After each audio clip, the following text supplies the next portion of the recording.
Authorities in Russia have opened a new criminal case against the brother of Russian opposition leader Alexei Navalny. Oleg Navalny, seen here in file footage with his brother, was already on the wanted list for another matter. In 2014, Oleg Navalny was sentenced to 3.5 years in prison for fraud in a case Kremlin critics say was trumped up. Now, police say that they have opened a new case, but have not unveiled details of the charges. It comes after the mother of Russian opposition leader Alexei Navalny made a direct appeal to Vladimir Putin for his body to be released. Behind me is the prison colony where my son Alexei Navalny died on February 16th. For 5 days, I have not been able to see him. They have not released his body to me and have not even told me where it is. I appeal to you, Vladimir Putin, because the resolution of this problem depends solely on you. Let me finally see my son.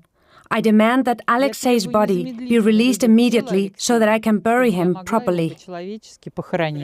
I asked DW Russia analyst Constantine Edgard if Navalny's mother's appeal would sway the Russian president. Well, it is a very powerful statement by a mother standing in front of the prison where her son died, but I'm afraid that's not going to have any kind of effect on Vladimir Putin. His press secretary, Dmitry Peskov, already said that the presidency doesn't deal with things like that. He said it before the appeal, though. And I'm absolutely certain that the Kremlin will continue to inflict this psychological torture, I'm not afraid to say, on the Navalny family. What we've seen recently are promises of not releasing the body until 2 weeks later, or probably more. It's all designed as a show of humiliation for Navalny and his supporters and his family, and as a show of strength, both to the Russian people and to the West. I'm in control, I do whatever I please. That is what we essentially hear now from Vladimir Putin. And we've been hearing about these new charges that Russia has opened against a criminal case against Alexei Navalny's brother now. How do you interpret that move?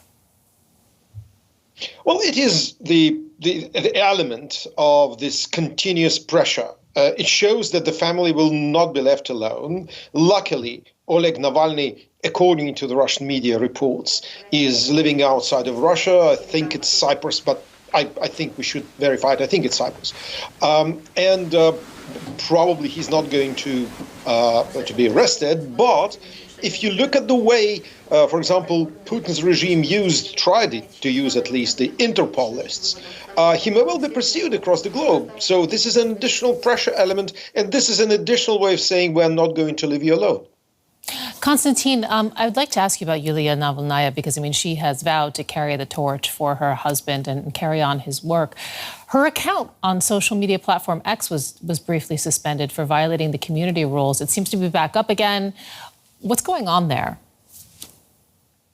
Well, probably we should ask Elon Musk, Sarah, but some of the experts that I heard commenting on that said that because the account was created only 24 hours or 36 hours ago and already has more than 100,000 subscribers, maybe it was just an algorithm which suspected that it was some kind of fake account that was boosting its following. But we'll see. Elon Musk made statements which looked, well, let's say, fairly sympathetic to Putin. So if it was indeed a case of political censorship, we'll know it very soon. DW Russia analyst Constantine Edgard, thank you. Thank you.